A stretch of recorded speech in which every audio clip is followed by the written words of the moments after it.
Good morning, guys. Some of us are struggling to parent, let alone co-parents or step-parents. You cannot expect children to understand when parents don't work out or they separate for many different reasons. And sometimes in the midst of all of that, people forget how important the children are. Of course, as an adult, your feelings are very valid. They make perfect sense. And you know that when you endure a physical separation of some sort, you're still emotionally or spiritually connected to the other person. And it doesn't just shut off just like that. So you take that into consideration. And if the parties who separate then begin new relationships, sometimes it's a struggle for the new people involved to be accepted or to get along with the person that you were with prior to. Time out for that, okay? I have been on both sides of the fence. I know, you know, what it's like to separate from somebody and then they decide to date someone new and we have a child and make the decision to be mature and to be an adult. And although I deal with the absent parents, I also deal with the person they choose to date. See, I think that's where we mess up. We think, oh, you know, I don't have to deal with you. I just have to deal with the person I had the child with.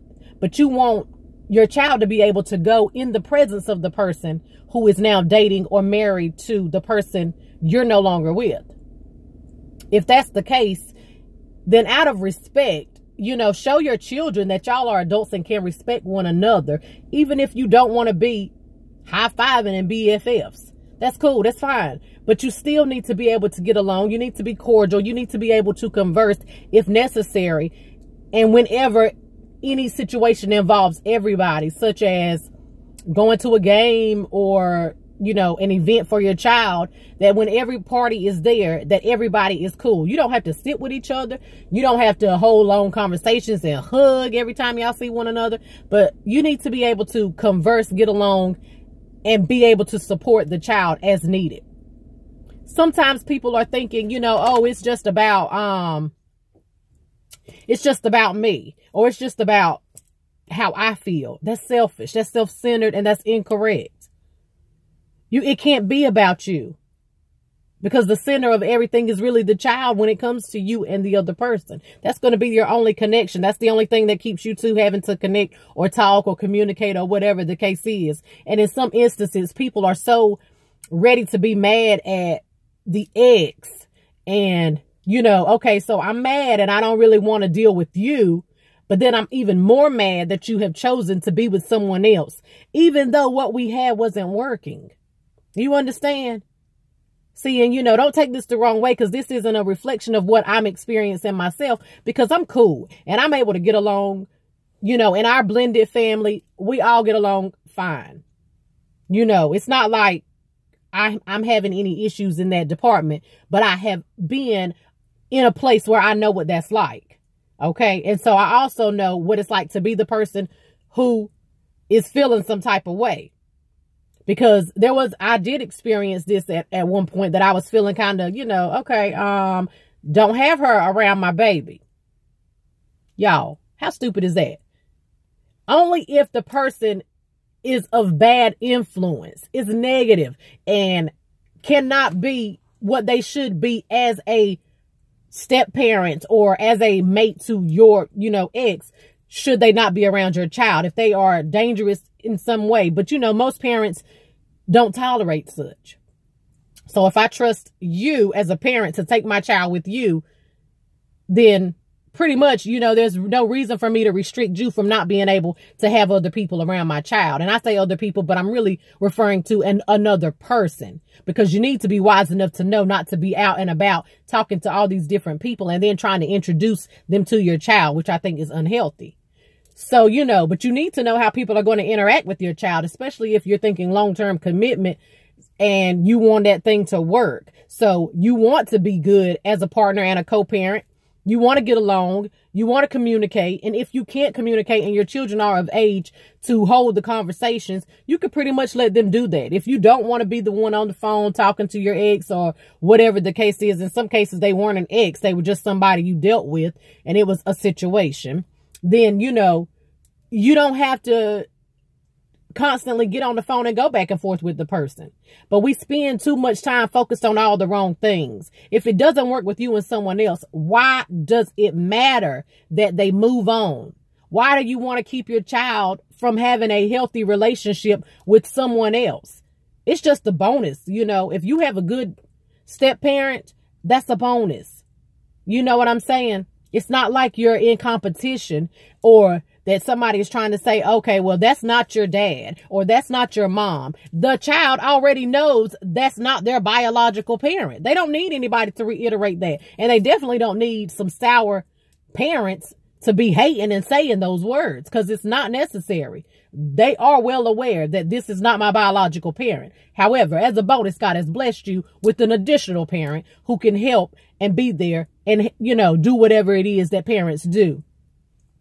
Some step parents are great and some may not be. But if you're not and you have a problem with your stepchild, you need to check yourself because, of course, the child is experiencing all types of emotional distress anyway. And so as an adult, it is our job to encourage, uplift, and show them what it's like to have a healthy relationship and not necessarily depend on them to dictate what we're going to be like as a step parent.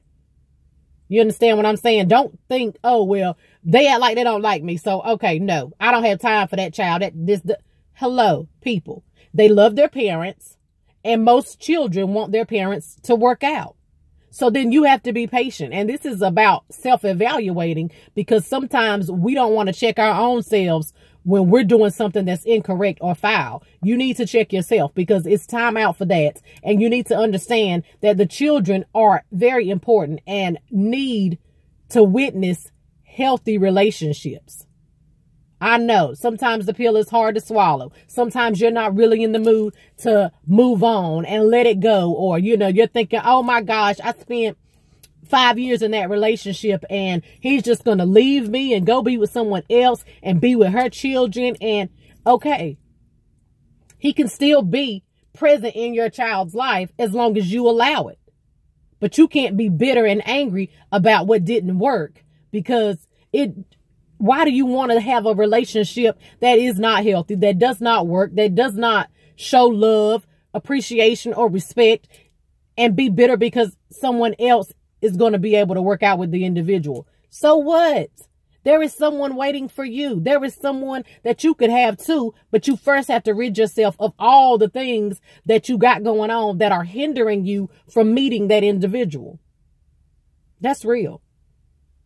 So be better as people and be able to communicate better, to say the right things, and don't use your children, you know, against the other parent. Only if your child has experienced something that led to them being in danger or them feeling threatened or, you know, whatever it may have been that made them feel like they didn't want to be present with the other parent or the step parent.